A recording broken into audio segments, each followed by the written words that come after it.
Hey guys, tonight we journey back thousands of years to the banks of the Nile, to a civilization known for pyramids, pharaohs, and gods that watched your every move. But behind the gold masks and grand temples lies a much harsher reality. Today we're asking, what would happen if you had to survive just 24 hours in ancient Egypt? Because let me tell you, the sun isn't the only thing that will destroy you. So before you get comfortable, take a moment to like the video and subscribe, but only if you genuinely enjoy what I do here, and let me know in the comments where you're tuning in from and what time it is for you. It's always fascinating to see who's joining us from around the world. Now, dim the lights, maybe turn on a fan for that soft background hum, and let's ease into tonight's journey together. Welcome to ancient Egypt, land of pyramids, gods, and relentless survival. This isn't the Egypt of movies or museums. This is the real Egypt, where the heat kills, where the water poisons you, where every breath is a gamble. You have 24 hours. Can you make it? Let's find out. You open your eyes, something is wrong. The ceiling above you isn't white plaster or painted drywall. It's woven reeds, dried and brittle, held together by mud that's cracking in the heat. Sunlight streams through gaps like laser beams, cutting through the dim interior of what can only be described as a hut. Your bed isn't a bed, it's a thin straw mat on a dirt floor. No pillow, no blanket, just you, a rough linen sheet that's already damp with sweat, and the overwhelming smell of dust, animals, and something you can't quite identify but definitely don't want to. You sit up, your back aches, your mouth is dry, and the heat, all the heat, it's already pressing down on you like a weighted blanket made of fire. Where are you? You stumble to the doorway, pushing aside a reed curtain, and step outside. The sun hits you like a physical blow. It's not even midday, but the temperature is already climbing past 90 degrees. The landscape stretches endlessly in every direction. Sand, mud brick houses, narrow dirt paths, and in the distance the shimmering blue-green line of the Nile River. You're in ancient Egypt, not the Egypt of museums or textbooks, not the Egypt of golden pharaohs and pristine pyramids. This is the real Egypt, the one where people work until they drop, where disease is rampant, where the sun doesn't just shine, it attacks. And you're not a tourist, you're not an observer, you're here, fully, physically, and you have exactly 24 hours to survive. The clock is ticking. The sun attacks you immediately. The first thing you notice is the sun, not in the way you notice it on a beach vacation or during a summer afternoon. This is different. This sun is violent, relentless, personal. It doesn't warm you, it roasts you. Within minutes your skin starts to tingle, then burn. Your modern skin, used to air conditioning, shade and SPF 50, has no defense here. There's no sunscreen, no aloe vera, no floppy hat with a cute logo. The ancient Egyptians did have oils, castor oil, moringa oil, but unless you're wealthy or work in a temple, you're not getting any. Your best option, smear yourself with mud or crocodile dung, which some locals swear by. You're not doing either. So you stand there, squinting against the glare, already feeling the moisture evaporate from your body. Sweat beads on your forehead, but it doesn't cool you down, it just makes you stickier. The ground beneath your bare feet is already hot. By midday it'll be hot enough to cook. You'll learn that the hard way. You look around desperately for shade, a tree, a building, anything. But trees are rare here. This isn't a lush oasis, this is the edge of the desert, where green surrenders to sand. The few trees that exist are date palms, and they're already claimed by people who got here first. Your only option is to duck back into the hut, but even inside the heat is oppressive. The mud walls absorb the sun's energy and radiate it back at you. There's no escape. And here's the thing, this isn't unusual. This is every single day in ancient Egypt. The sun god Ra isn't just a myth. He's a constant, unforgiving presence, and if you're melting, sweating and gasping for air, that's just Ra doing his job. Welcome to Egypt. The sun owns you now. No modern comfort exists here. Let's take inventory of what you don't have. No phone, no GPS, no way to call for help, no bottled water, no refrigerator, no ice.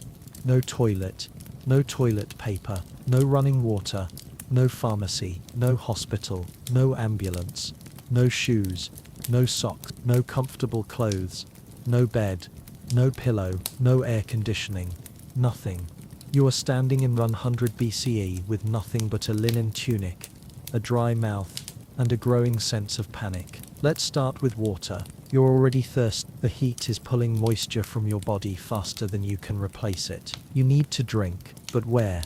The Nile is your only option, that brown, murky, slow-moving river that you can smell from here, the same river where people bathe, wash clothes, and occasionally dump waste, the same river where crocodiles lurk and parasites thrive. But it's the only water source you've got. Next, food. Your stomach is already growling, but there's no kitchen, no stove, no microwave, just a clay pot, some dried grain, and a grinding stone. If you want to eat, you'll have to make it yourself, from scratch, and hope you don't accidentally poison yourself in the process. Then there's hygiene. You're already filthy. Dust clings to your skin. Sweat has dried into salty streaks. Flies buzz around your face like you're a piece of rotting fruit.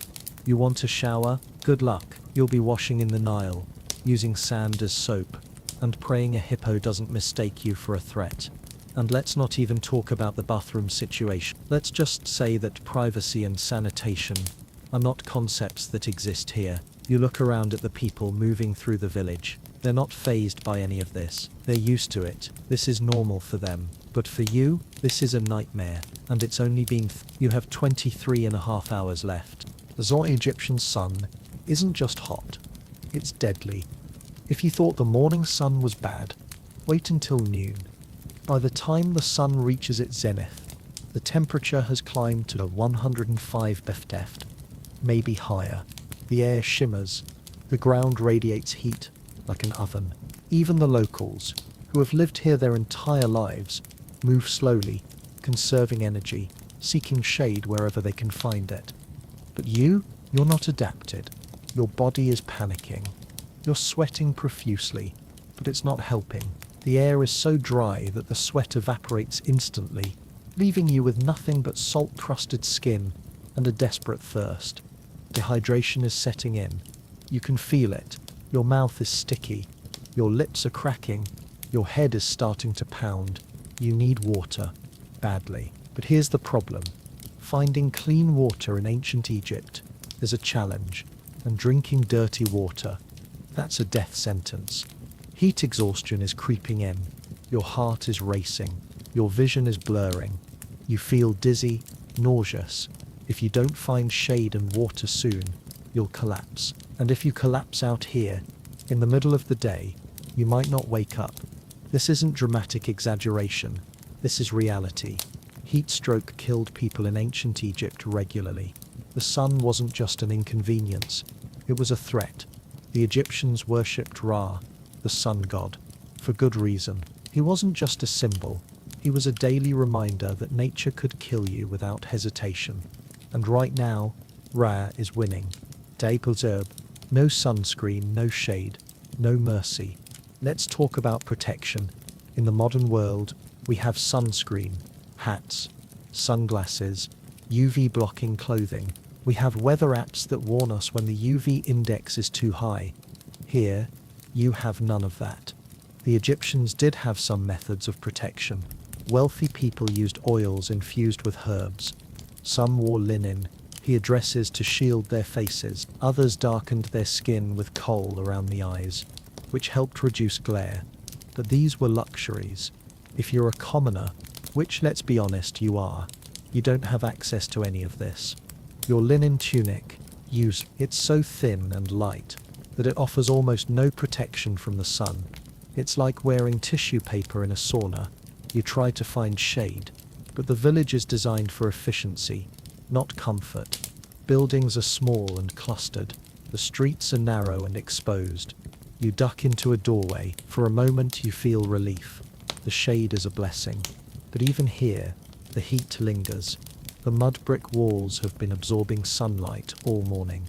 They're radiating warmth like a space heater. You can't stay here forever. You have things to do, work to complete. Because in ancient Egypt, if you don't work, You don't eat, but stepping back into the sun feels like stepping into an inferno. You squint, your eyes water, your skin tingles and burns, and there's no escape, no relief, no mercy. The sun will be like this for hours, and tomorrow it'll be the same, and the day after that, and the day after that. This is life in ancient Egypt. You don't get used to it, you just endure. Heat stroke was a daily reality. By early afternoon, you're in trouble. Your head is pounding, your vision is swimming, your legs feel weak, you've stopped sweating. That's a bad sign, a very bad sign. When your body stops sweating in extreme heat, it means you're dangerously dehydrated. It means your internal cooling system has shut down. You stumble toward the Nile, desperate for water. The riverbank is crowded. People are bathing, washing clothes, filling clay jars. Children are splashing in the shallows, laughing. You collapse at the water's edge and plunge your hands in. The water is warm, murky, and smells faintly of algae and mud. But you don't care. You cup your hands and drink.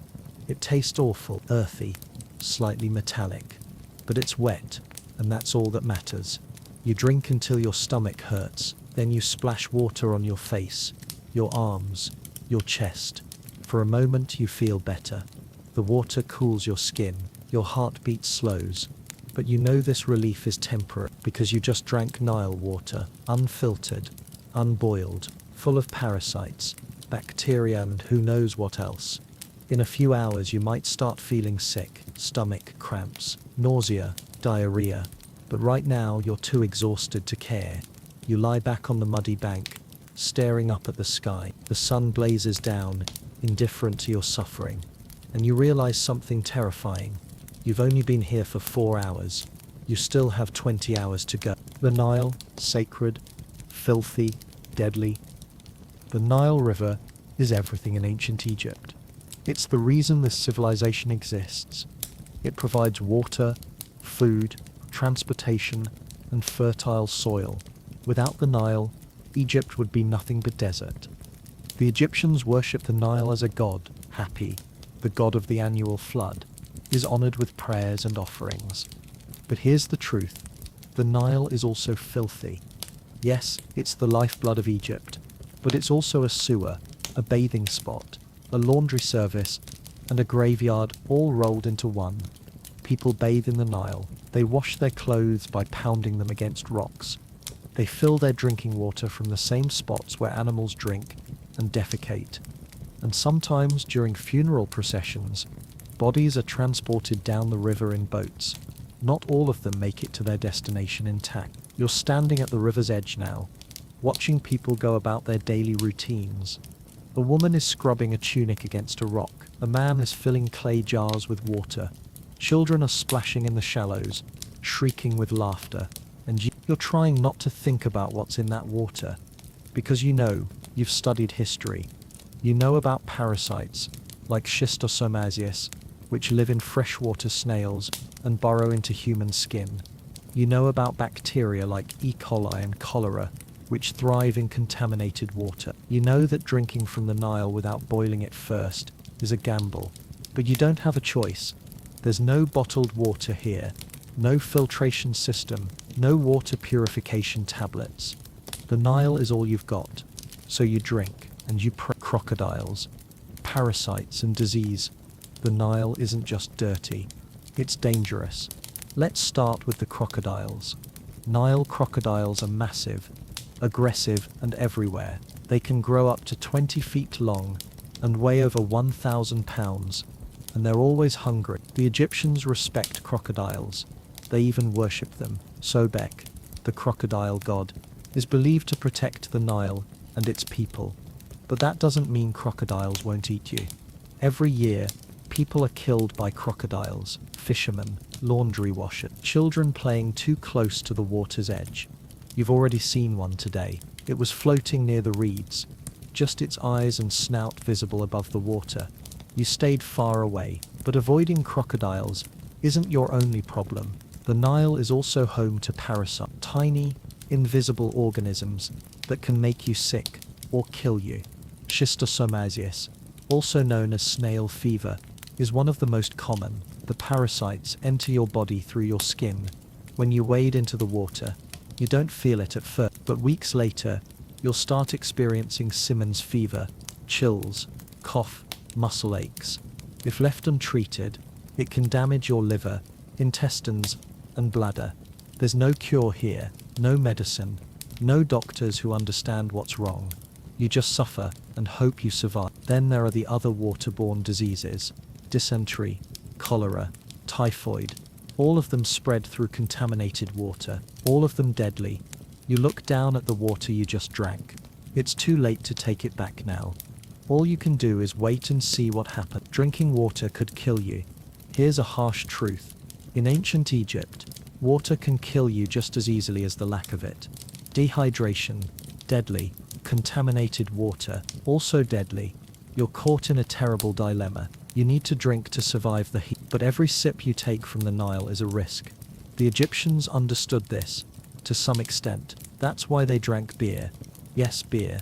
Not the crisp, cold, refreshing beer you're thinking of. This was thick, lukewarm, and slightly sour, more like liquid bread than a beverage. But beer had one crucial advantage.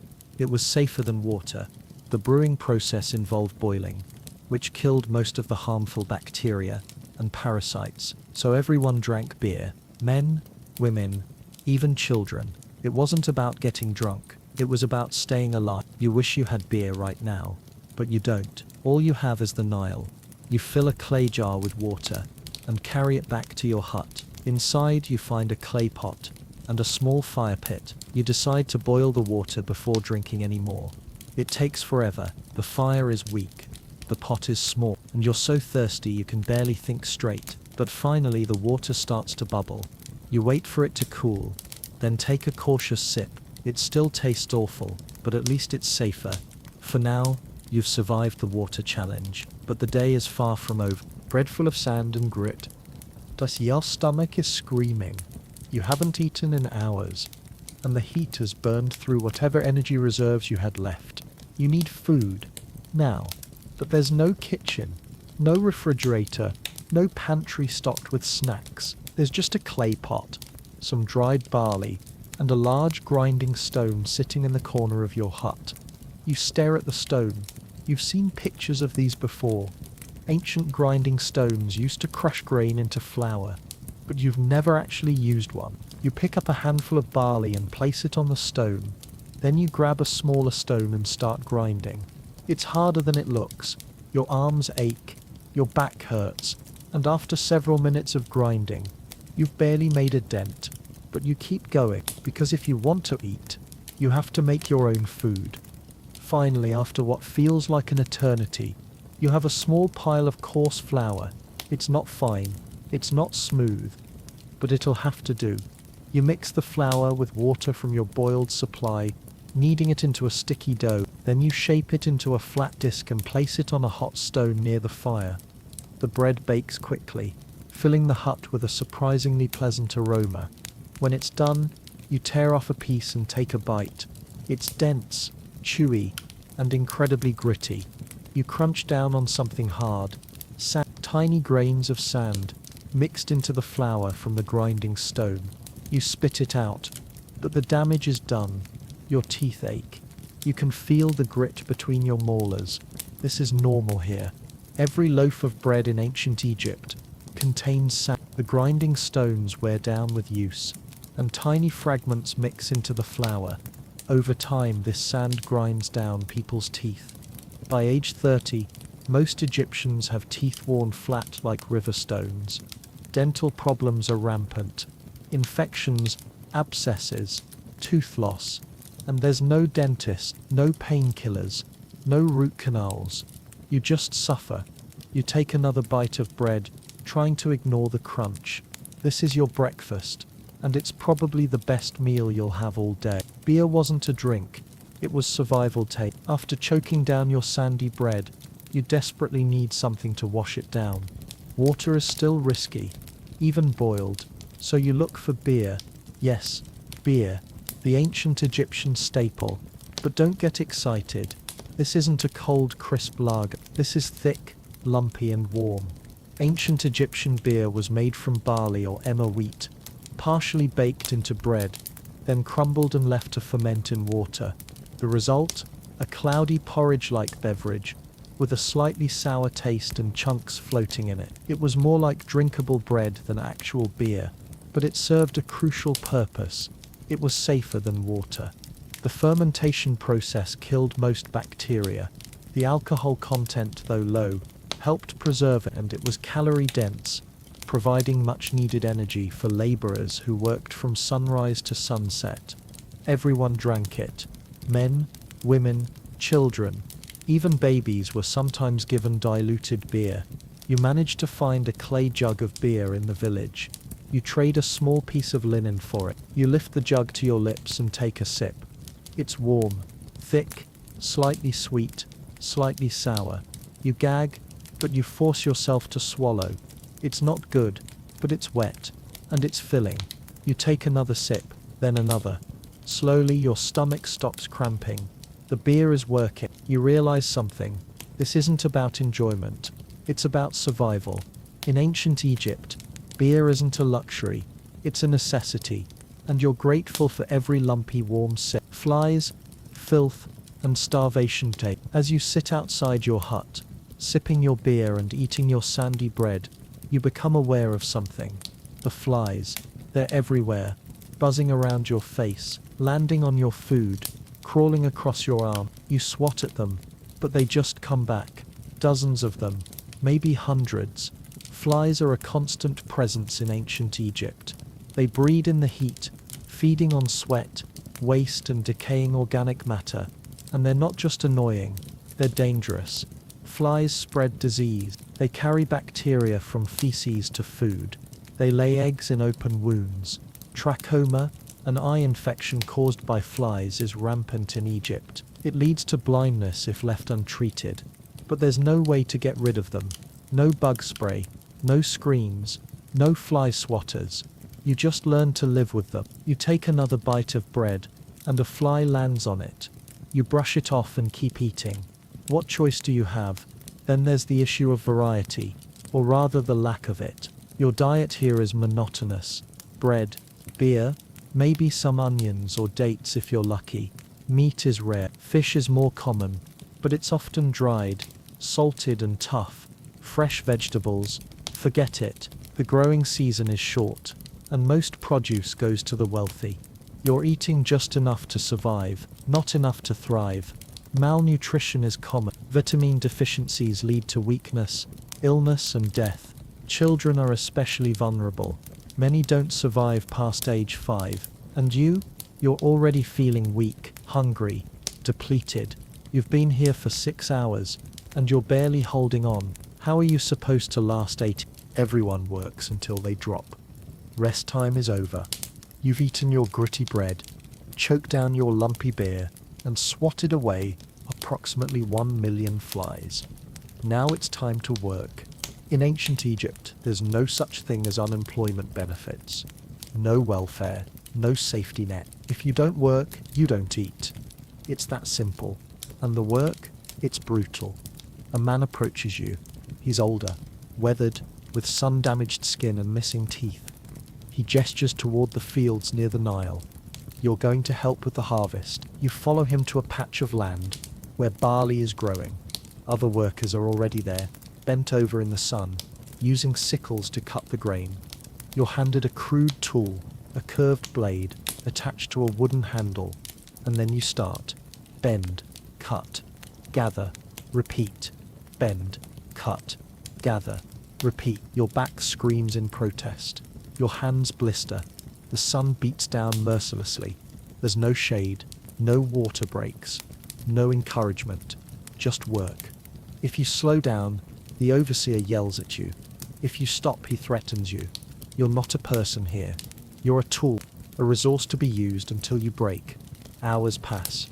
The sun moves across the sky, but the work doesn't stop.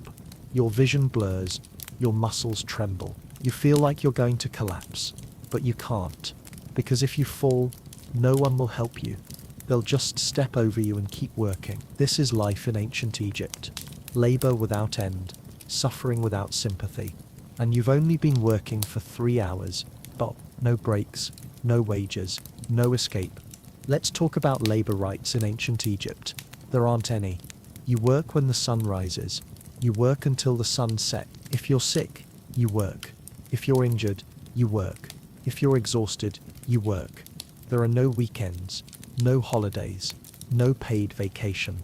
The only breaks you get are during the hottest part of the day, when even the overseers admit that working is suicide. But those breaks are short, maybe an hour, maybe less. And then it's back to the fields, the quarries, the construction sites. Wages? Don't make me laugh. Most workers are paid in food, bread, beer, maybe some onions. That's it. If you're lucky, you might get a small plot of land to farm for yourself. But even that land isn't really yours. It belongs to the pharaoh. Everything belongs to the pharaoh. You're just borrowing it. And if you don't meet your quotas, it'll be taken away. Some workers are slaves, captured in war or sold into servitude. Others are free peasants, but the difference is negligible. Either way, you work until your body gives out. There's no retirement plan, no pension, no golden years. You work until you die, and then someone else takes your place. You're standing in the field now, sweat pouring down your face, hands bleeding from gripping the sickle. You want to quit. You want to walk away. But where would you go? There's nowhere to run, nowhere to hide. The desert surrounds you on all sides. The Nile is your only lifeline. You're trapped. And the only way out is death. The dilapidating pyramids wasn't glorious. It was hell. You've heard the stories, the great pyramids, the wonders of the ancient world. You've seen the pictures, majestic stone structures rising from the desert. But here's what those stories don't tell you. Building the pyramids was hell. Let's be clear, you're not working on the pyramids today. Those were built centuries ago, but you're working on something similar. A tomb for a local official, a temple, a storage facility, and the work is just as brutal. You're hauling limestone blocks. Each one weighs several hundred pounds. You and a dozen other men are pulling ropes, dragging the stone across wooden rollers. Your feet slip in the sand. Your hands burn from the rough road. The overseer shouts at you to move faster. You pull harder. Your muscles scream. Your back feels like it's going to snap. One man collapses. Heat exhaustion probably. No one stops to help him. The work continues. If he doesn't get up, he'll be left behind. This is how the pyramids were built. Not with magic. Not with aliens. With human suffering, blood, sweat, death. Thousands of workers laboring for decades, dying in the heat, crushed by stones, broken by exhaustion. And for what? So a pharaoh could have a fancy tomb.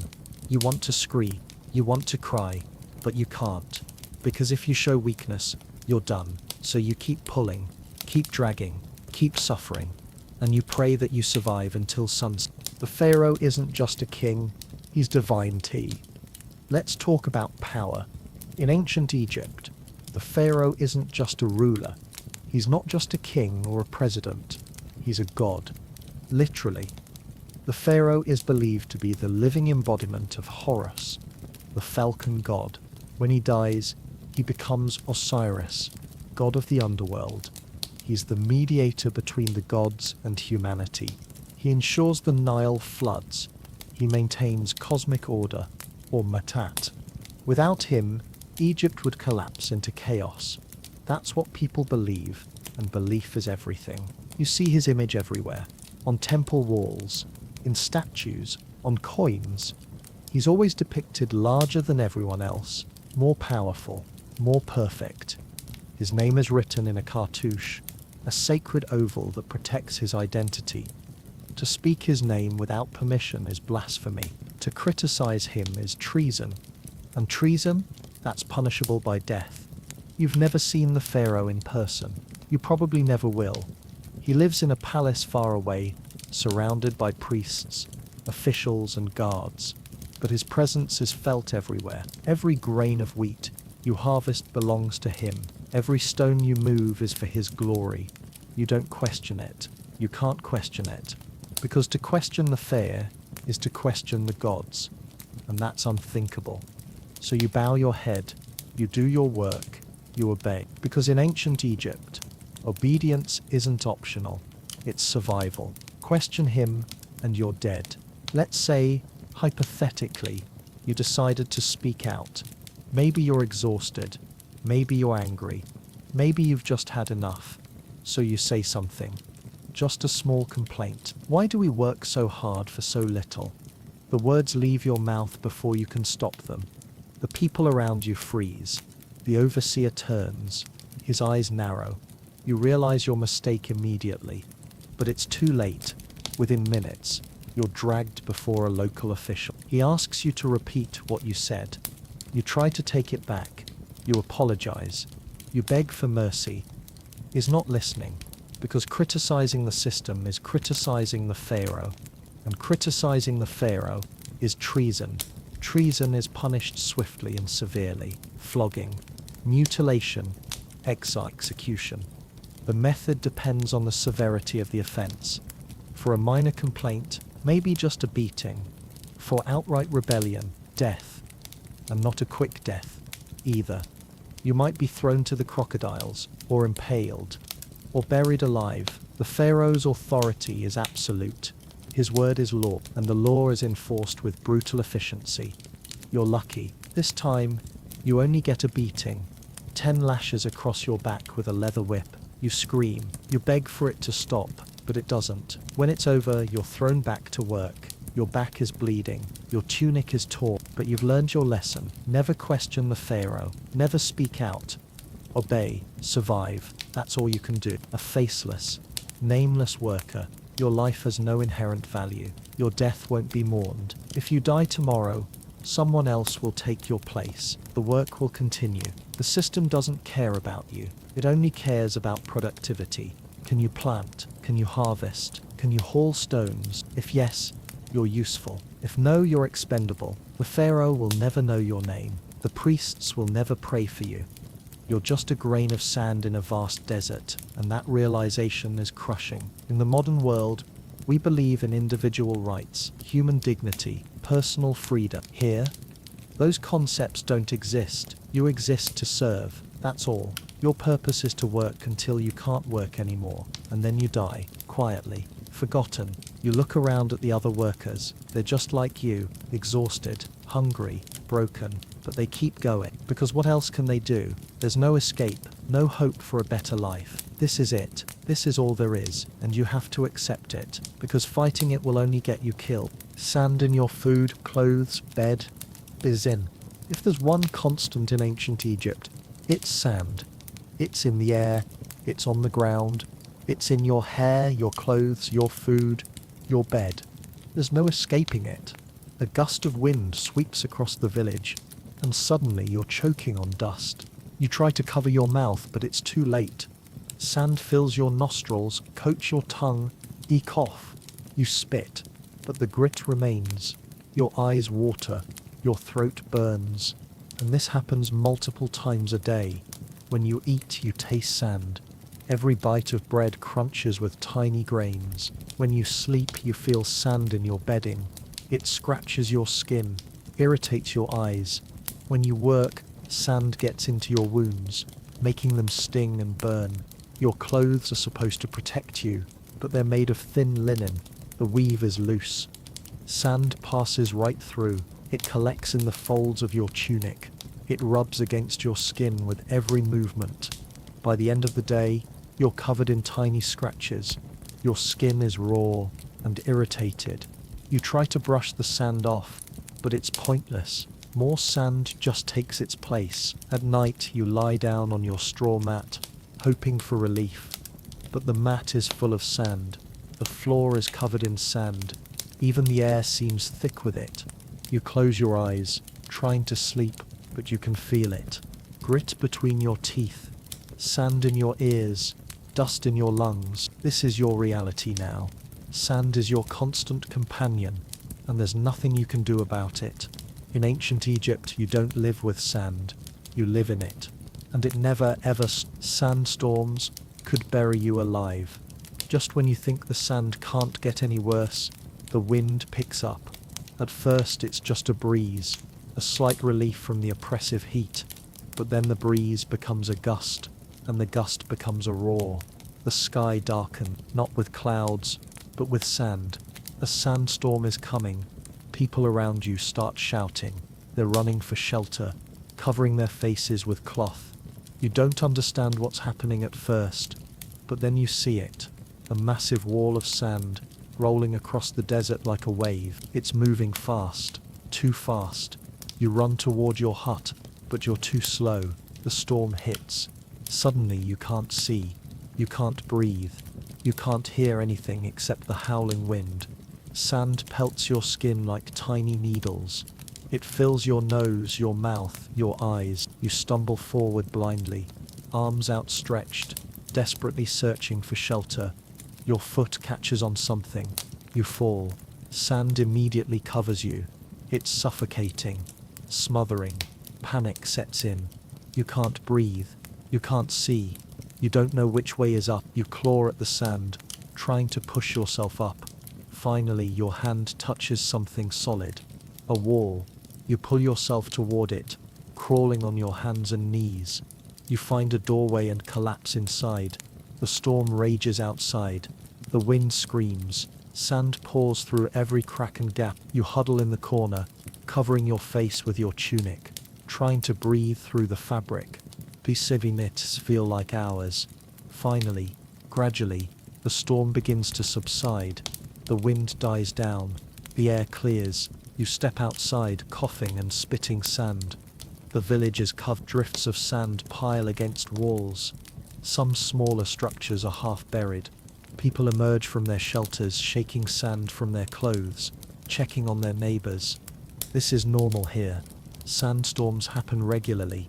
Sometimes they're minor, sometimes they're deadly. You just survived your first one, but you know it won't be your last. They're made from woven reeds or leather, but they're expensive and they wear out quickly. So, most commoners go barefoot, all day, every day. But then, at first, it didn't seem like a big deal. Uncomfortable, but manageable. Now, your feet are destroyed. The morning wasn't too bad. The ground was relatively cool. But by midday, the sand was scorching, hot enough to cause burns. You tried walking quickly, hopping from shaded spot to shaded spot. But there's not much shade, and the distance between spots is long. Your soles are blistered, cracked, bleeding in places. Every step sends jolts of pain up your legs. And it's not just the heat. The sand itself is abrasive. It grinds against your skin, wearing it down, creating raw patches. Then there are the thorns, small, sharp desert plants that hide in the sand. You've stepped on several today. Each time, you had to stop and pull the thorn out. But then your scythe.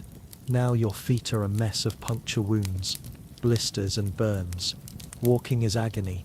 But you have no choice. You can't stop. You can't rest. You have to keep moving.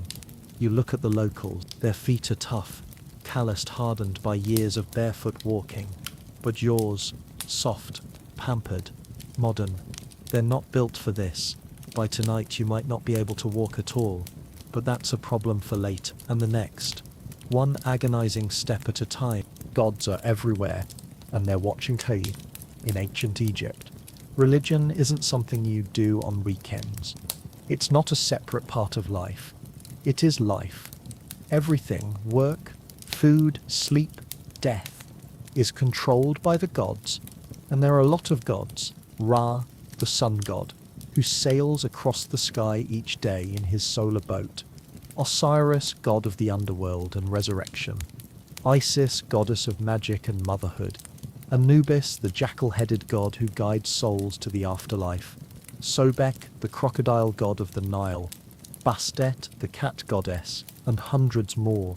Major gods, minor gods, local gods. Each one has a specific role. Each one demands respect.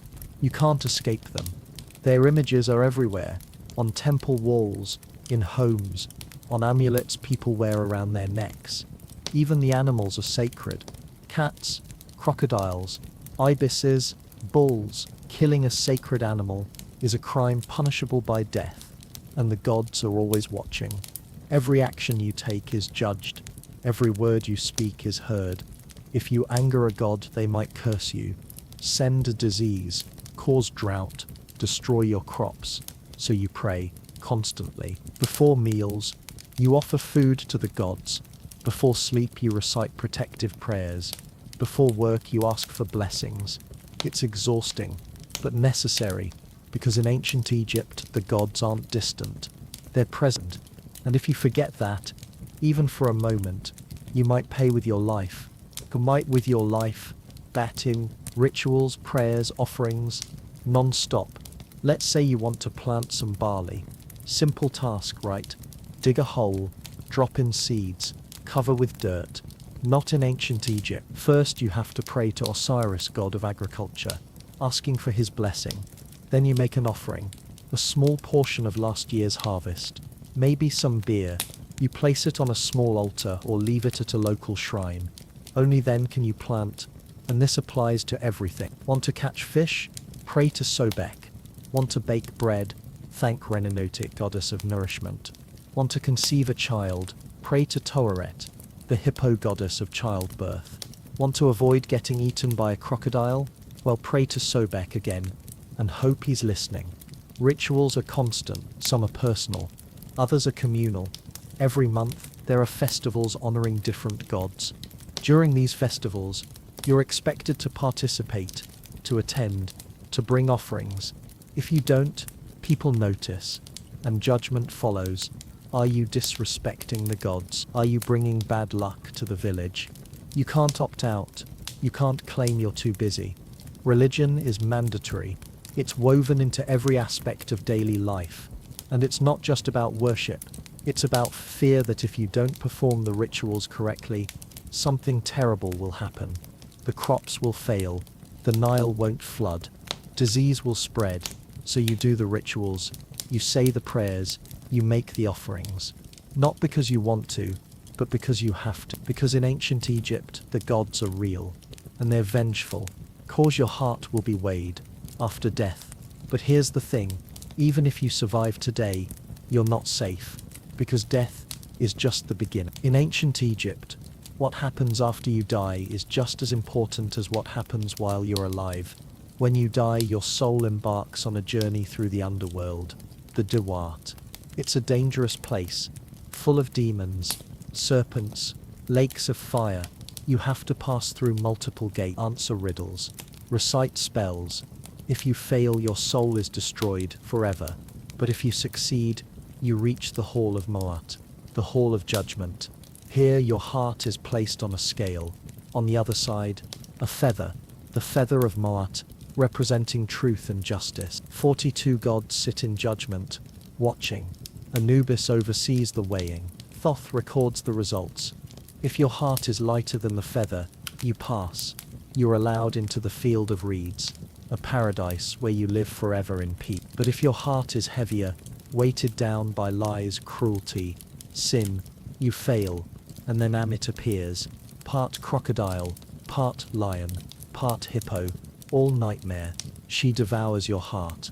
Your soul is destroyed. No afterlife. No second chances. Just oblivion. This isn't a metaphor. Egyptians believed this, literally. So throughout your life, you're constantly aware of this final test. Every lie you tell, every person you hurt, every rule you break, all of it adds weight to your heart. And when you die, that weight will be measured. So you try to live righteously, not because it's the right thing to do, but because you're terrified of Amit. You've seen the paintings, the murals in temples. Amit, crouched beside the scales, jaws open, waiting. And you know, if you fail the test, that's your fate. To be eaten, erased, forgotten. In ancient Egypt, even death offers no escape. No antibiotics, no painkillers, no hope. By late afternoon, you're feeling worse. Your stomach is cramping. You're nauseous, dizzy. That Nile water you drank earlier, it's catching up with you. You need help, medical attention. But there are no hospitals here, no emergency rooms, no ambulances. You ask around and eventually find the village healer. He's an older man with a gnarled staff and a pouch full of mysterious items. You try to explain your symptoms. The cramping, the nausea. He nods knowingly. Then he begins his examination. First, he looks at your eyes, your tongue, your skin. Then he asks about your dreams, your recent behavior. He's not checking your vitals. He's looking for spiritual causes. Is your illness a punishment from the gods? A curse? Possession by a demon? Finally, he makes his diagnosis. Your ka, your life force, is out of balance. A spirit may have entered your body through contaminated water. His solution? A mixture of crushed herbs, honey, and moldy bread. You blink. Moldy bread? He explains. The mold has healing properties. It fights infection. He's not entirely wrong. Mold contains primitive penicillin, but the dosage, the preparation, completely unscientific. He also chants a spell while preparing the mixture, an incantation to drive out evil spirits. You have no choice. You take the medicine. It tastes awful, bitter, earthy, with chunks of something you don't want to identify. You gag it down. The healer then gives you an amulet, a small clay figure of Beds, a dwarf god who protects against evil. He tells you to wear it around your neck, and to pray to Sekhmet, goddess of healing. That's it. That's your medical treatment. No antibiotics, no IV fluids, no monitoring, just herbs, magic and hope. You stumble back to your hut, clutching the amulet. All you can do now is wait, and pray that whatever is making you sick doesn't kill you. Herbal cures rarely worked. Let's be fair, ancient Egyptian medicine wasn't all superstition. They had some legitimate medical knowledge. They could set broken bones, stitch wounds, perform basic surgeries. They understood that the heart pumped blood, that the brain controlled the body. They had over 700 documented remedies for various ailments. Some of them actually worked. Honey, for example. It has natural antibacterial properties. It was used to treat wounds and prevent infection. Willow bark, which contains salicylic acid, was used for pain relief. It's the precursor to modern aspirin. Garlic was used as an antibiotic. Coriander for digestive issues. Aloe for burns. But for every remedy that worked, there were 10 that didn't. Lizard blood for eye infections, crocodile dung for contraception, crushed beetles for hair loss, and almost every treatment was accompanied by a spell or prayer. Because Egyptians believed illness had both physical and spiritual causes, you could treat the body, but if you didn't address the spiritual imbalance, the illness would return. So healers were part doctor, part priest. They diagnosed symptoms, but they also interpreted dreams, read omens, performed rituals, and if the treatment didn't work, it wasn't because the medicine was ineffective, it was because the gods willed it, or because the patient was cursed. There was no concept of germ theory, no understanding of viruses or bacteria. Illness was a mystery, and medicine was as much about faith as it was about science. So when you got sick, you hoped for the best. You took your herbs, you wore your amulets, you prayed, and you waited to see if you lived or died. Most people died young. Here's a sobering statistic. In ancient Egypt, life expectancy was around 30-35 years. If you made it past childhood, you might live to maybe 50 if you were very lucky. But most people didn't make it that far. Infant mortality was staggering. Nearly half of all children died before age 5. Disease, malnutrition, accidents, infections. So many ways to die. And even if you survived childhood, you weren't safe. Adults died from infections, parasites, heat stroke, accidents. Women often died in childbirth. Men died from work-related injuries. There was no safety net, no life insurance, no pensions. When you died, your family mourned briefly, then moved on. Because death was so common, it couldn't be dwelled upon. Life had to continue. You look around at the people in the village. Most of them look older than they are, worn down by hard labor and harsh conditions. A woman who might be 30 looks 50. A man who might be 40 moves like he's 7. This environment ages you rapidly. And you? You've only been here for 12 hours. You're already exhausted, sick, injured. How long could you actually survive here? Days? Weeks? Months? Probably not long. Because this world isn't designed for survival, it's designed for endurance, and endurance has limits. Childbirth was a death sentence. Let's talk about something the history books often gloss over. If you're a woman in ancient Egypt, your life is brutal in ways that men can't fully understand. Yes, Egyptian women had more rights than women in many other ancient civilizations. You could own property, run a business, divorce your husband. That sounds progressive, right? But here's the reality. None of those rights matter if you don't survive childbirth. Pregnancy in ancient Egypt is dangerous, terrifyingly so. There are no ultrasounds, no prenatal care, no epidurals. When you go into labor, you're attended by a midwife, maybe a few female relatives. They help as best they can, but their knowledge is limited. If there are complications, and there often are, you're in serious trouble. Breech birth, hemorrhaging, infection, all of them can be fatal. And there's no surgeon to perform an emergency C-section. The maternal mortality rate is staggering. Estimates suggest 1 in 10 women died in childbirth. And if you had multiple pregnancies, which most women did, the odds kept stacking against you. The gods offered little comfort. You prayed to Toret, the hippo goddess. You wore amulets of Bes. But prayer couldn't stop bleeding. Amulets couldn't fight infection. If you survived childbirth, congratulations. You'd likely be pregnant again within a year or two, because birth control was primitive at best. Crocodile dung, honey pessaries, prayer. None of it was particularly effective. So you had baby after baby, each one risking your life. And even if you survived, many of your children wouldn't. Imagine giving birth 6 times and watching 4 of those children die before age 5. That was normal. That was expected.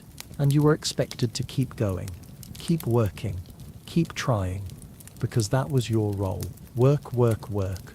No rest. Let's say you survive childbirth. You're now a mother with children to care for. Surely you get some time to rest. Right? Wrong. Being a mother in ancient Egypt doesn't excuse you from work. It adds to it. Your day starts before dawn.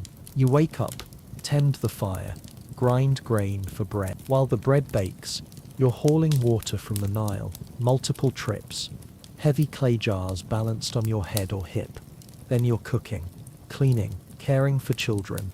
If you have a baby, you're nursing while doing everything else. And once the household tasks are done, you're off to the fields. Because women worked alongside men, planting, harvesting, gleaning. Your back aches, your hands blister, your feet bleed. But you can't stop. If you slow down, your family doesn't eat. It's that simple. There's no maternity leave, no childcare, no help. You strap your baby to your back and keep working. If you're lucky, an older daughter helps, but she's probably only 6 or 7 herself. And forget about personal time, hobbies, relaxation. Those concepts don't exist. Every waking moment is spent working. Survive. By the time you're 30, you're exhausted, depleted, broken. You might live another 10 years, maybe less. And when you die, someone else, probably your daughter, will take your place. The cycle continued. Makeup was lead-based poison. Here's something interesting. Ancient Egyptian women wore makeup. A lot of it. Thick black kohl around the eyes, green eyeshadow, red ochre on the lips and cheeks. It looked striking, dramatic, beautiful. But here's what they didn't know. It was poisoning them. The black kohl was made from galena, a lead-based mineral. The green eyeshadow, malachite, a copper-based mineral, both toxic. Women applied these substances daily, for years. The lead was absorbed through the skin. It accumulated in the body. Over time, it caused neurological damage, organ failure, reproductive issues. But nobody knew. They thought the makeup was harmless, even beneficial. Some believed it had magical properties, that it protected against evil spirits and eye infection. Ironically, the kohl did help reduce glare from the sun, and it may have had mild antibacterial properties, but those benefits were far outweighed by the toxicity. And it wasn't just makeup. Lead was everywhere. In pottery glazes, in certain medications, in cosmetics. People were being slowly poisoned, and they had no idea. So if you're a woman in ancient Egypt, You're facing a triple threat. Childbirth might kill you, work might break you, and your makeup might poison you. And through it all, you're expected to smile, to endure, to keep going, because that's what women do here. They survive against all odds. Your heart versus the feather of truth. You've made it through most of the day, barely, but as the sun begins to set, casting long shadows across the Nile, you can't stop thinking about death. Because in ancient Egypt, death is always present, always looming, always waiting. It's not just the physical dangers, the heat, the disease, the accidents. It's the spiritual terror that haunts every Egyptian from birth to grave. And what comes after death? That's what truly terrifies people here. Death in ancient Egypt isn't an ending. It's a transition, a doorway to something far more complex and terrifying than anything you'll face while alive. Let me walk you through what happens when you die. Every horrible detailed step. First, your body must be preserved. If you're wealthy, a noble, a priest, a high official, you're mummified. This is a complex 70-day process that's both scientific and sacred. The embalmers begin by washing your body in the Nile. Then they make an incision in your left side and remove your internal organs. Everything except the heart.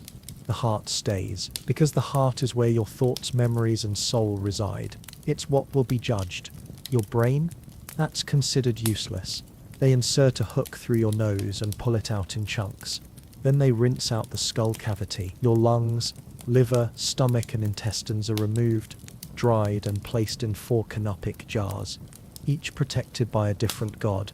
Your body is then covered in natron, a natural salt, which dries out all remaining moisture. After 40 days, you're basically a dried husk. The embalmers stuff your body cavity with linen and spices to give you shape again. They cover your skin with oils and resins. Then comes the wrapping. Layer upon layer of linen strips. Amulets are placed between the layers for protection. Finally, a mask is placed over your face. If you're pharaoh, it's made of gold. If you're wealthy, it's painted wood or cartonnage.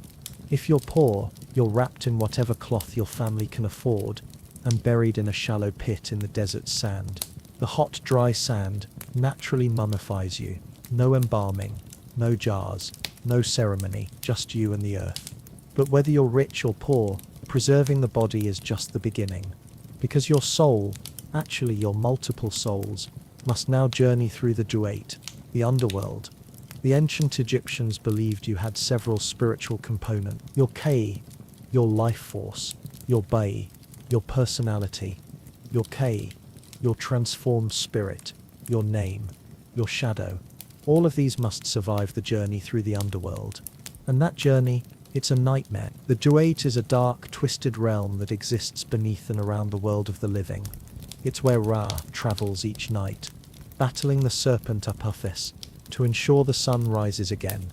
When you die, you enter this realm, and immediately you're in danger. The Duat is filled with hostile entities, demons with knives, serpents with fire breath, lakes of boiling blood, pits of darkness where souls are trapped forever. You must navigate through 12 gates, each guarded by terrifying creatures. At each gate you must know the correct password, the correct name of the guardian. If you don't, you're denied passage, trapped, left to wander in darkness. This is why the Book of the Dead is so important. It contains these passwords, these names. But even with the book, the journey is perilous. You might encounter the slaughterers, demons who drag souls to their execution, or the destructive ones, who tear apart those deemed unworthy. You might face the lake of fire, where sinners are thrown to burn for eternity. You might meet serpents whose very gaze can annihilate your soul. Every step is a test, every moment a potential death, the second death, the final death, the death from which there is no return. But if you survive, if you navigate all 12 gates, if you speak all the correct words, if you avoid all the traps, you finally reach the Hall of Ma. This is where your judgment takes place. The hall is massive, impossibly large, pillared with stone that seems to absorb light rather than reflect it. 42 gods sit in judgment, representing the 42 nomes, regions of Egypt. Each one watches you with ancient, unreadable eyes. At the center of the hall stands a massive scale, not a simple balance, but an ornate sacred instrument of divine justice.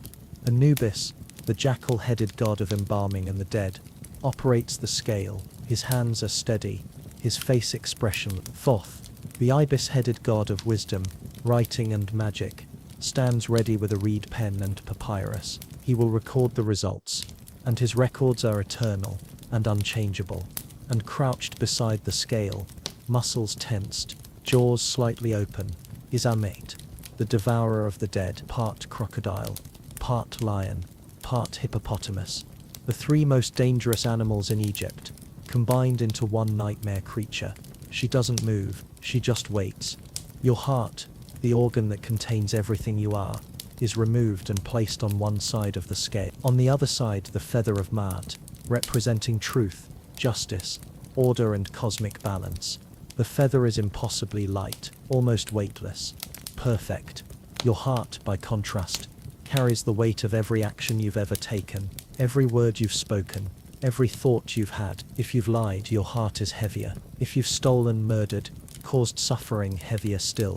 The weighing begins. The scale moves, shifting, balancing.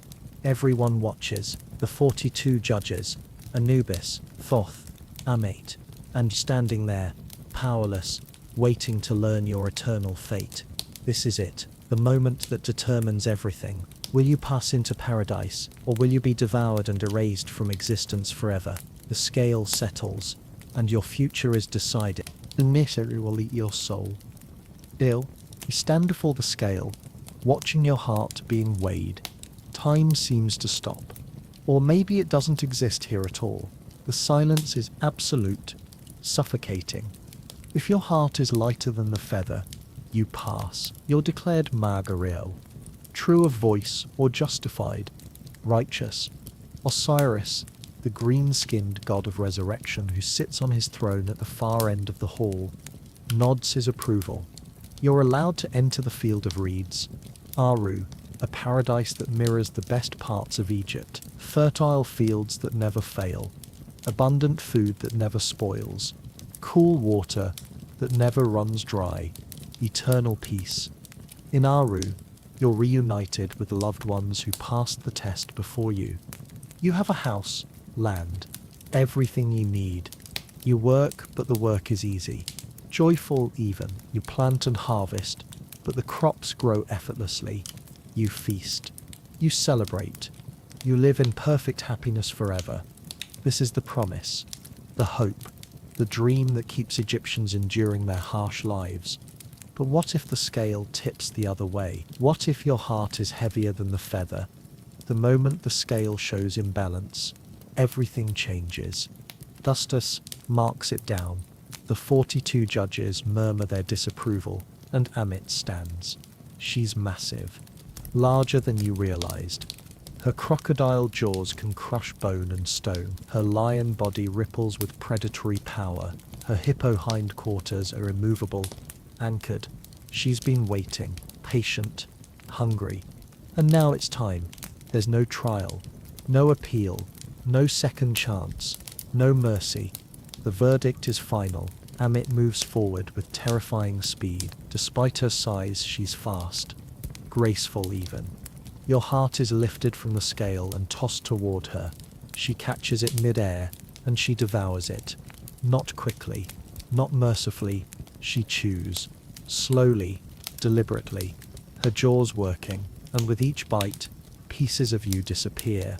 Your memories, your personality, your achievements, your loves, your fears, your dreams. Everything that made you you is being consumed, digested, destroyed. When she swallows, there's nothing left. You don't go to an afterlife. You don't reincarnate. You don't become a ghost or a spirit. You simply cease to exist. Completely, permanently. It's called the second death, and it's absolute. No one will remember you. Your name will be forgotten. Any monuments or inscriptions bearing your name will crumble. It's as if you never existed at all. For a culture obsessed with eternal life, with building monuments to ensure they're remembered forever, this is the ultimate horror. Worse than torture, worse than any physical death. To be erased, removed from the fabric of reality, cast into non-existence. And here's the terrifying part. You don't know if you'll pass the test. You can try to live righteously, follow the rules, honor the gods, treat others fairly. But what if you made a mistake? Told a lie, hurt someone, even accidentally? What if you withheld charity when you could have given? What if you spoke harshly? What if you harbored resentment or jealousy? Do those things count?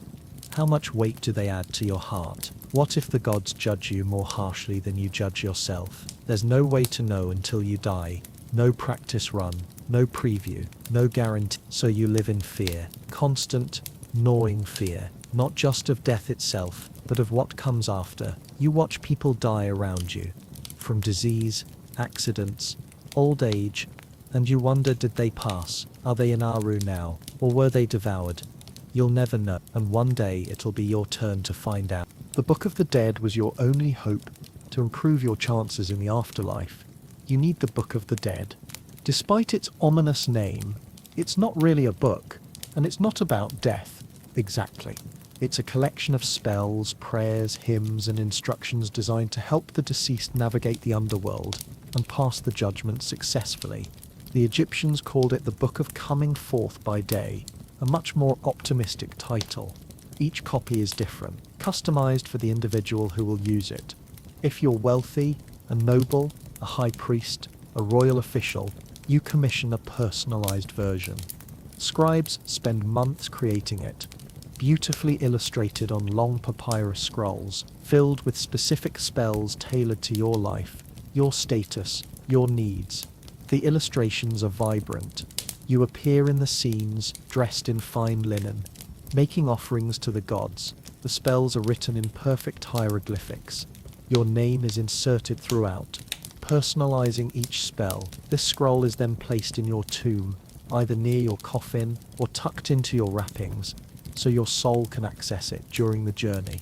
If you're middle class, a craftsman, a low-level scribe, a merchant, maybe your family scrapes together enough money to buy a standardized version, pre-written spells on cheaper papyrus, your name inserted in a few key places. It's not personalized, but it's better than nothing. If you're poor, maybe you get a few basic spells written on scraps of linen or papyrus, the bare minimum. Or maybe you get nothing at all, and you face the afterlife unprepared, relying only on memorized prayers and hope. The Book of the Dead contains nearly 200 spells, though no single scroll contains them all. Some of the most important spells. Spell 1. The beginning of the spells for coming forth by day. The opening invocation establishing your intention to survive the journey. Spell 6. For making Ushaptus do work. Ensures that the small servant figurines buried with you will perform labor in the afterlife, so you don't have to. Spell 30b. For not letting the heart of a man be taken from him in the underworld. Protects your heart from being separated from you during judgment. Critical. Spell 25. The most famous and most important. The Declaration of Innocence, or the Negative Confession. This is the spell you recite before the 42 judges. It's a list of sins you claim you didn't commit. 42 specific declarations, one for each judge. I have not killed. I have not stolen. I have not caused pain. I have not committed adultery. I have not lied. I have not blasphemed against the gods. I have not polluted water. I have not driven cattle from their pasture. On and on, covering every possible transgression, from major crimes to minor social offenses. You must recite all 42. You must address each judge by name. You must be convincing. If you stumble, if you forget a line, if you accidentally confess to something, you fail. Spell 149 describes the different regions of the duat, so you know where you are and where you're going. Spell 153 for escaping from the fishing net. Helps you avoid traps set by demons. Spell 175 addresses Thoth and Osiris directly, pledging your righteousness and requesting passage. Other spells help you Phoenix to escape danger. Breathe in the afterlife. The air in the duat is toxic to the unprepared. Eat and drink. You still need sustenance, even as a spirit. Remember your name, critically important. If you forget your name, you lose your identity and cease to exist. Avoid second death, complete annihilation, your cheat sheet, your lawyer, teacher and protector all rolled into one scroll. Without it, you're stumbling through the underworld blind, lost, vulnerable. With it, you have a fighting chance. So throughout your life you save money, you plan, you prepare, you commission your Book of the Dead years before you expect to die. Some people update it as they age, adding new spells, correcting errors. It's an investment in eternity. Because in ancient Egypt, death isn't the end. It's the beginning of the most important test you'll ever face. A test that lasts forever.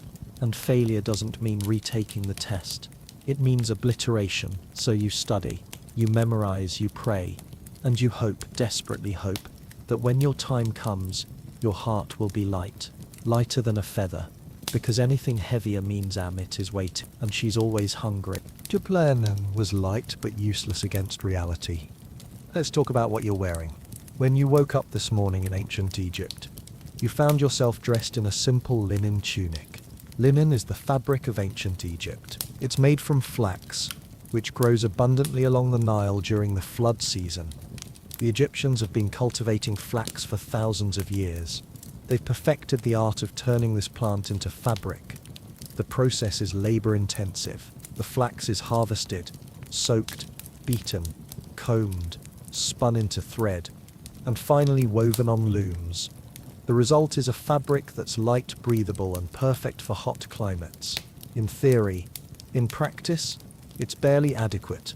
Your tunic is thin, so thin you can almost see through it when you hold it up to the light. The weave is loose. You can see individual threads. There are gaps between them. This means air can pass through, which sounds nice, but it also means your skin is burning right through your clothes. Sand passes through the weave constantly. It collects against your skin, rubbing and scratching with every movement. Insects can bite through it. Mosquitoes don't even notice you're wearing anything, and it offers zero protection from thorns, rough surfaces or sharp edges. But it's all you have, so you wear it. If you're a man of the lower classes, you're probably wearing a simple kilt that wraps around your waist and reaches your knees, or maybe just a loincloth if you're doing heavy labor. If you're a woman, you're wearing a straight, form-fitting dress that goes from just below your breasts to your ankles. It's held up by two straps over your shoulders. The wealthy have it better. Their linen is finer, more tightly woven, sometimes pleated, which requires additional labor and skill. They wear multiple layers, long robes over tunics, decorative sashes, jewelry. They have servants who wash and maintain their clothing regularly. They have variety, different outfits for different occasions. But you have one tunic, maybe two if you're lucky, and you wear it every single day. For work, for sleep, for everything. There's no such thing as changing clothes here. No separate work clothes and casual clothes. No pajamas. You sleep in what you wore all day. You work in what you slept in. The tunic gets progressively dirtier, stained with sweat, dust, food, blood from minor cuts. You try to wash it in the Nile when you can, but washing means, and you can't do it often because you need to be wearing clothes while you work. So the tunic stays dirty. It starts to smell. The fabric becomes stiff with dried sweat and grime. You become nose blind to your own odor. Everyone smells here. It's normal, but sometimes when the wind shifts and you catch a whiff of yourself, you're disgusted, and there's nothing you can do about it. The fabric also wears out quickly. The thin linen develops holes, the seams fray, the hem comes undone. You try to repair it, but you're not a skilled seamstress. Your stitching is clumsy and obvious. Eventually the tunic will fall apart completely, and then you'll need a new one. But new linen is expensive. If you're not a weaver yourself, you have to trade for it. Grain, beer, labor, whatever you can spare, which usually isn't much. So you make do with what you have for as long as possible. And every day you're uncomfortable. The fabric sticks to your sweaty skin. Sand grinds between the cloth and your body. The rough weave chafes against your neck, underarms, groin. By the end of the day, your skin is raw and irritated in a dozen places. But complaining is pointless. Everyone else is equally uncomfortable. This is just how life is in ancient Egypt. You don't live in comfort, you live in survival mode. And clothing is just one more thing that barely meets the minimum standard. Bugs treated you like a buffet. If there's one thing worse than the heat, the sand and the hard labor. It's the bugs. Oh God, the bugs. They're everywhere. In the air, on the ground, in your food, in your clothes, on your skin. Constant, relentless, inescapable. Let's start with the flies, because flies are the absolute worst. There are millions of them, maybe billions. They're everywhere. Humans, animals, and waste exist, which means they're everywhere. They swarm around you like you're a piece of rotting meat, which to them you basically are. They land on your face, your lips, your eyes, your ears. You swat them away, but they just come back, instantly, bringing friends. They're attracted to moisture, sweat, tears, saliva, blood. If you have any cut or wound, no matter how small, flies will find it. They'll land on it, walk on it, lay eggs in it if you're not careful. Flies spread disease. They're vectors for bacteria, parasites, and infections. Trachoma, a bacterial eye infection, is rampant in ancient Egypt. It's caused by flies landing on eyes and transferring bacteria. The infection causes inflammation, scarring, and eventual blindness. You see blind people everywhere, young and old, their eyes clouded over, ruined by flies and infection, and you can't avoid it. You can't escape the fly. You brush them away from your face constantly, but it's a losing battle. They land on your food while you're eating. You've given up trying to keep them off. You just eat around them. They crawl into your cup while you're drinking. You've learned to check before each sip, but sometimes you miss one, and swallowing a fly, it happens, more often than you'd like. Then there are the mosquitoes. They emerge at dusk, rising from the reeds along the Nile, in humming clouds. Their whining fills the air, that high-pitched, maddening sound that makes you want to scream. They bite any exposed skin, and since you're wearing thin linen, they bite through that too. You wake up every morning, covered in new bites, red, itchy welts that drive you insane. You scratch until you then flies land on the bloody scratches, and the cycle continues. Mosquitoes carry diseases. Malaria is common, though people here don't understand the connection. They blame bad air, malaria in Latin. Centuries later, evil spirits, curses from angry God. They don't realize the mosquitoes are responsible, so people keep building homes near the Nile, where the mosquitoes breed. They keep sleeping without any protection, and they keep getting sick. Fever, chills, sweating, delirium, death. Children are especially vulnerable. Many don't survive their first bout of malaria, but even if you survive, the disease weakens you. You're never quite the same afterward. Then there are fleas. They live in the straw bedding, in the mud brick walls, in animal fur, in clothing. You can't see them, but you can feel them. Constant itching, constant scratching. You've developed a habit of running your fingers through your hair, feeling for the tiny bumps. When you find one, you crush it between your thumbnails. Pop, a tiny burst of blood. Your blood, that the flea was sucking. But for every flea you kill, there are 10 more. Lice are universal. Every single person in ancient Egypt has them. It's not considered shameful, or a sign of poor hygiene. It's just reality. You see people everywhere, sitting together, picking lice out of each other's hair. It's a social activity, bonding time. Parents delouse their children, friends help each other. Even strangers will offer to help if they see you scratching. But no matter how many you remove, they come back. They breed faster than you can kill them. And the itch, the constant, maddening itching. Your scalp is covered in scratches and scabs from where you've dug your nails in too hard. Bedbugs are another nightly torment. They hide in the straw during the day and emerge at night to feed. You feel them crawling on you in the dark. You slap at them, but they're fast. By morning, you're covered in bites, lines of red welts where they fed along your arms, legs, torso. Then there are the scarier bugs, the dangerous ones. Scorpions hide in shoes, clothing, bedding. They're small, translucent, hard to see, but their sting is agony, a burning, searing pain that spreads from the sting site throughout your body. If you're an adult, you'll probably survive. It'll hurt for days, but you'll live. If you're a child or elderly, the venom can kill you. People check everything before using it. Shake out sandals, inspect bedding, look carefully before reaching into dark corners. But accidents happen. Scorpion stings are common. You've already had one scare today. You reached for your water jug and saw a scorpion perched on the rim, tail raised, ready to strike. You slowly pulled your hand back. It skittered away into a crack in the wall. Your heart pounded for an hour afterward. Spiders are everywhere too. Most are harmless, but some are venomous. You don't know which is which. You just avoid them all. And then there are the bugs you can't see. The ones that burrow into your skin. Parasitic worms. They enter through cuts, through your feet when you walk in contaminated water.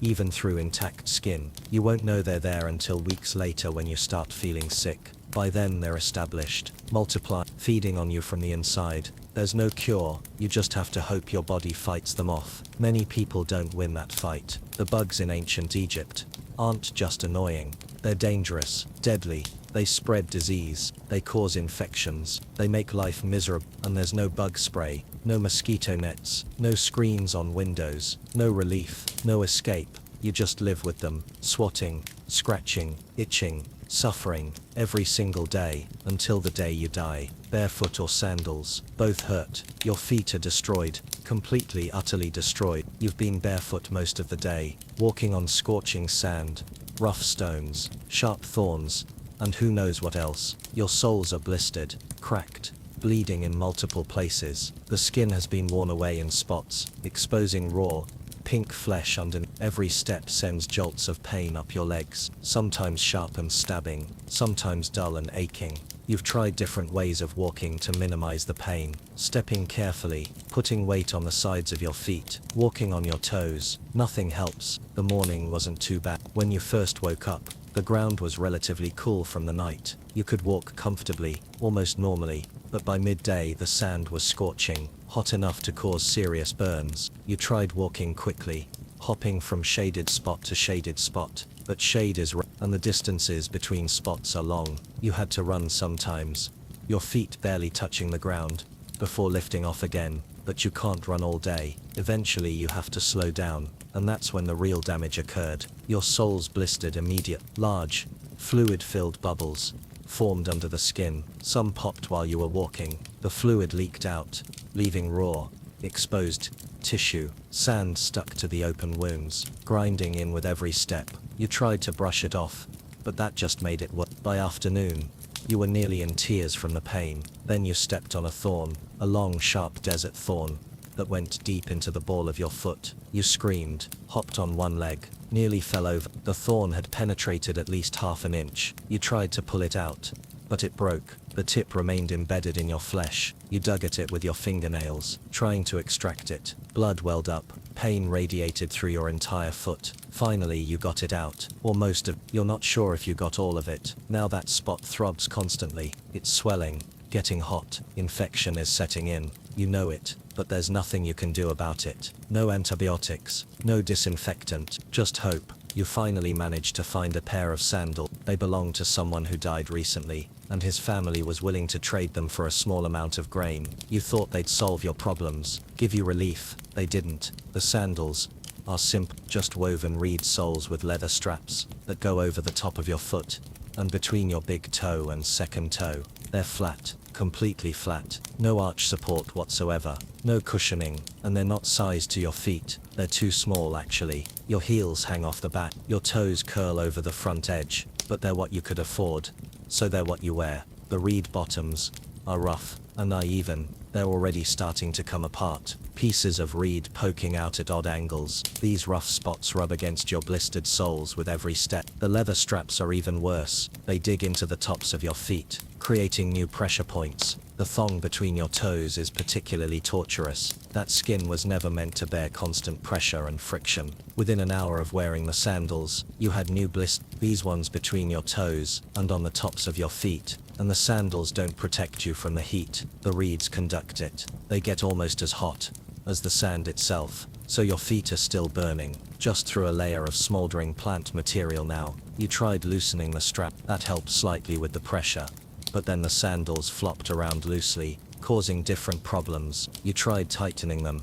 That kept them secure but made the pressure worse. There's no winning position, no comfortable adjustment. You're just choosing between different types of discomfort. You look at the locals, at their feet. Their soles are thick, calloused hard as leather from years of barefoot walking. They barely notice the hot sand. They step on thorns and brush them off like they're nothing. Their feet are like natural shoes, toughened by necessity. But your feet, they're soft, pampered, modern.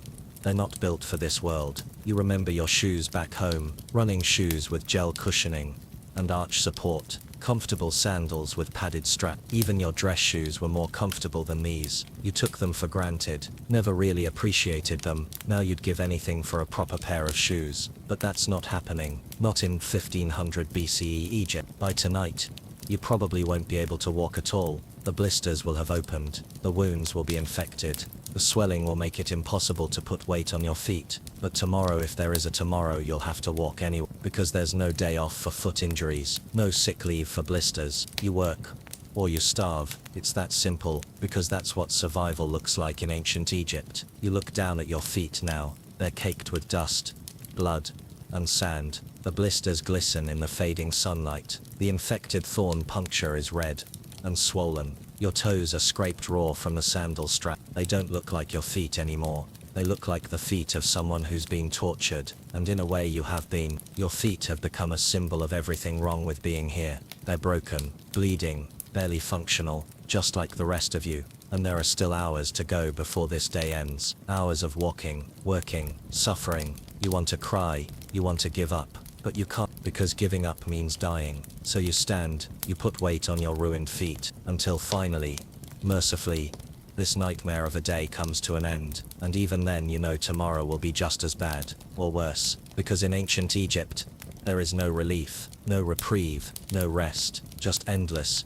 grinding survival, day after day after day, until your body gives out completely, and you become just another forgotten soul, buried in the sand.